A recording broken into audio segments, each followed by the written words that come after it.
Assalamualaikum warahmatullahi wabarakatuh.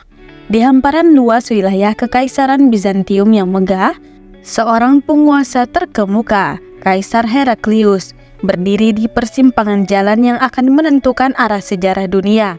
Dari ruang tahtanya yang berkilauan, dia memandang ke arah timur, di mana sebuah kekuatan baru telah bangkit di bawah panji-panji keimanan yang tak tergoyahkan. Kekuatan ini yang berasal dari Jazirah Arab yang gersang, membawa pesan universal yang menggema di hati manusia tanpa memandang ras, suku, atau status sosial.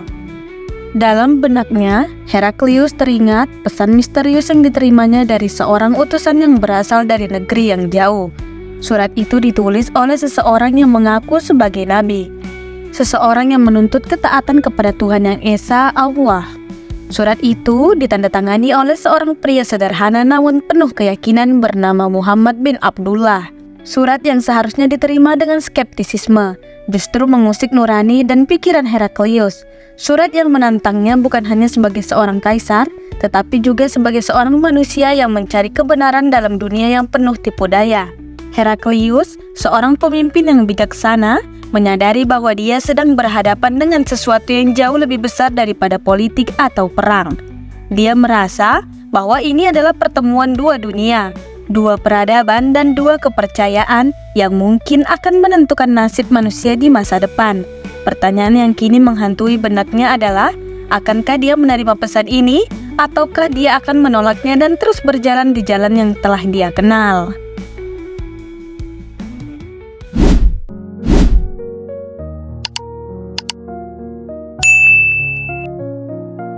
Pada abad ke-7, Kekaisaran Bizantium berada di bawah kepemimpinan Heraklius, seorang kaisar yang dikenal karena kebijaksanaannya dan kemampuannya memimpin dalam masa krisis.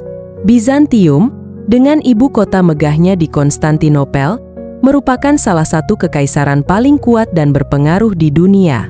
Kekaisaran ini menguasai wilayah yang luas, meliputi sebagian besar Eropa Selatan, Timur Tengah, dan Afrika Utara. Namun, dunia sedang berada dalam masa perubahan besar.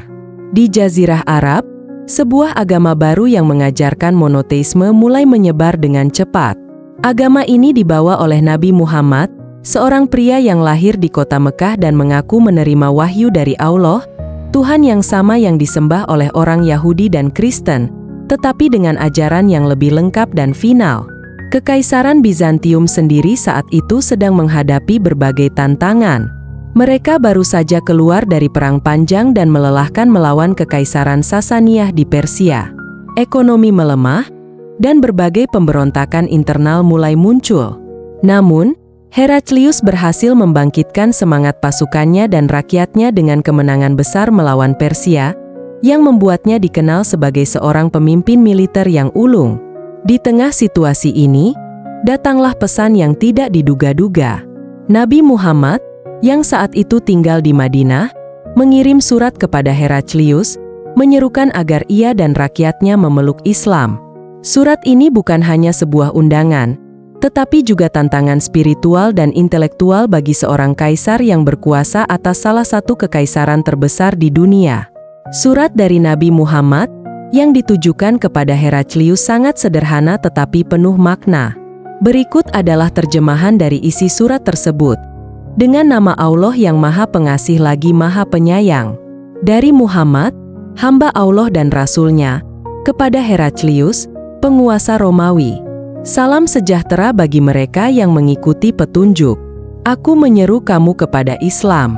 Masuklah Islam, maka kamu akan selamat, dan Allah akan memberikan 2 kali lipat pahala kepadamu. Tetapi jika kamu menolak, maka kamu akan menanggung dosa seluruh rakyatmu. Hai ahli kitab, marilah kepada suatu kalimat yang tidak ada perselisihan antara kami dan kamu, bahwa kita tidak menyembah selain Allah dan tidak mempersekutukan Dia dengan sesuatu pun, dan tidak menjadikan sebagian kita sebagai Tuhan selain Allah. Jika mereka berpaling, maka katakanlah kepada mereka, saksikanlah bahwa kami adalah orang-orang yang berserah diri kepada Allah. Bukhari dan Muslim.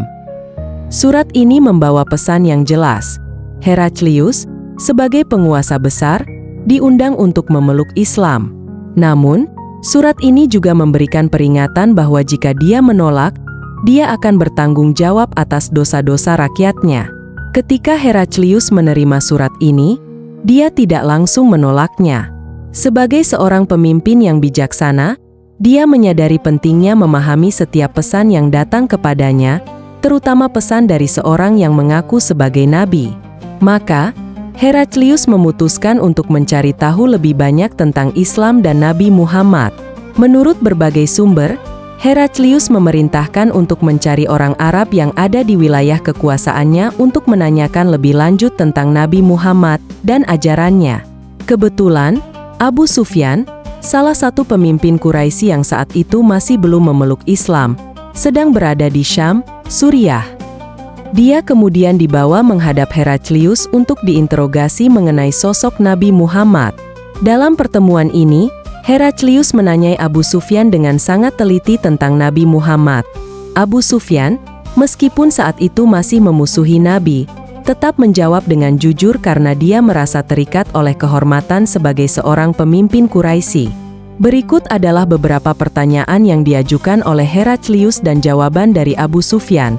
1. Heraklius, bagaimana status keluarga Nabi di kalangan kalian? Abu Sufyan, dia berasal dari keluarga yang terhormat di antara kami.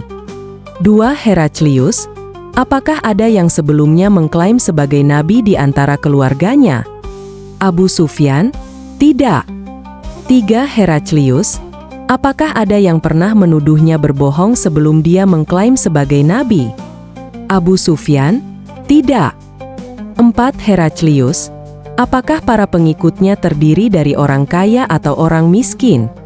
Abu Sufyan, kebanyakan adalah orang miskin dan lemah. 5. Heraklius, apakah pengikutnya bertambah atau berkurang? Abu Sufyan, mereka terus bertambah. 6. Heraklius, apakah ada yang meninggalkan agama mereka setelah masuk Islam karena kecewa? Abu Sufyan, tidak. 7. Heraklius, apakah dia pernah berkhianat? Abu Sufyan, tidak, tetapi kita sedang dalam masa gencatan senjata, dan kita tidak tahu apa yang akan dia lakukan di masa depan. 8. Heraklius, apa yang dia ajarkan? Abu Sufyan, dia mengajarkan kita untuk menyembah Allah yang Esa, tidak menyembah berhala, untuk jujur, setia, dan menjaga kesucian diri, serta untuk menjalankan sholat, bersedekah, dan menjaga tali silaturahmi. Setelah mendengar jawaban-jawaban ini, Heraklius menyimpulkan bahwa Nabi Muhammad benar-benar seorang nabi yang diutus oleh Tuhan.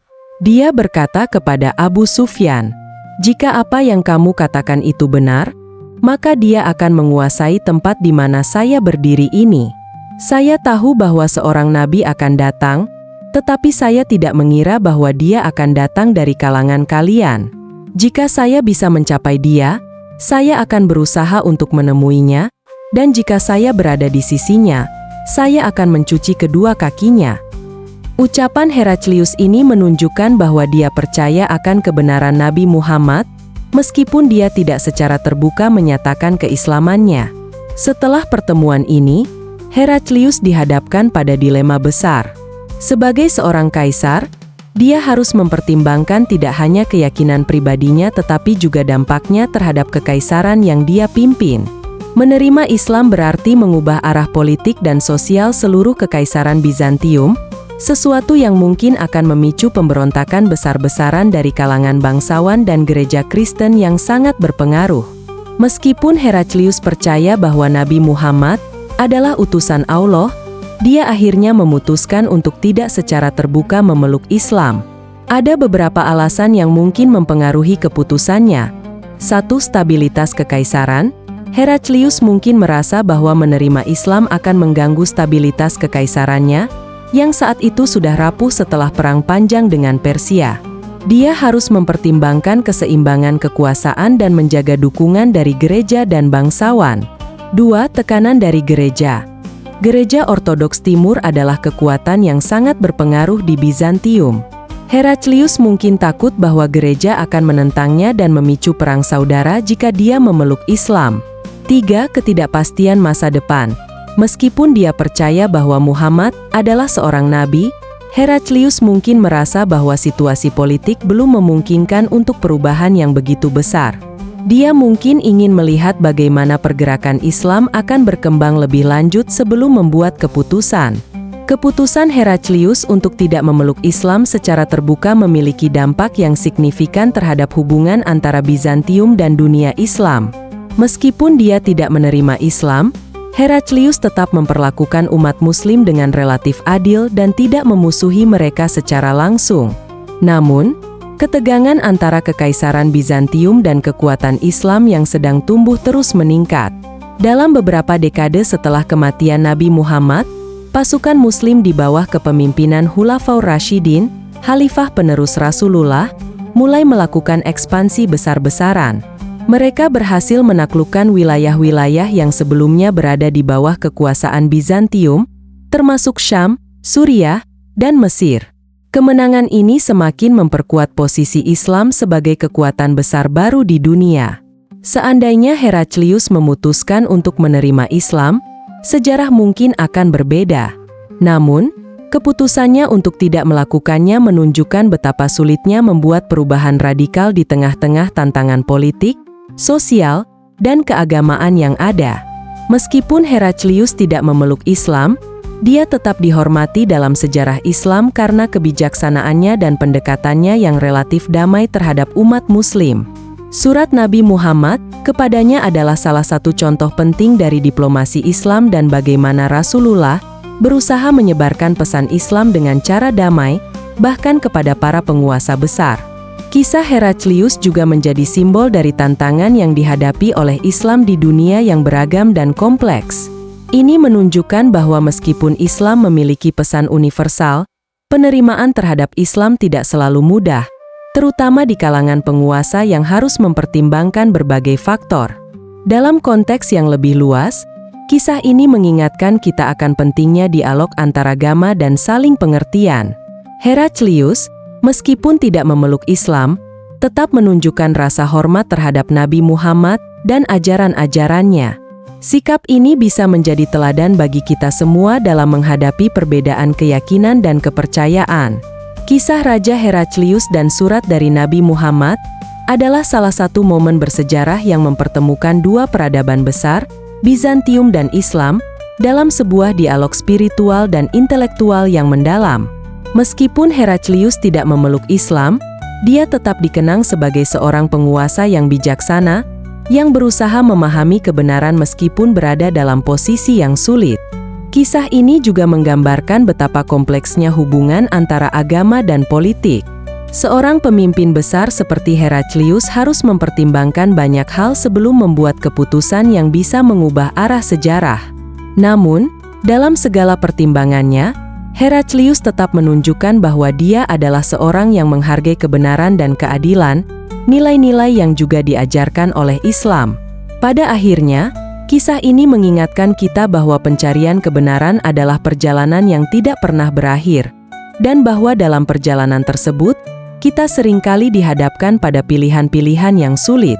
Namun, yang terpenting adalah bagaimana kita menjaga hati dan pikiran kita tetap terbuka, siap untuk menerima kebenaran dalam bentuk apapun yang mungkin datang kepada kita.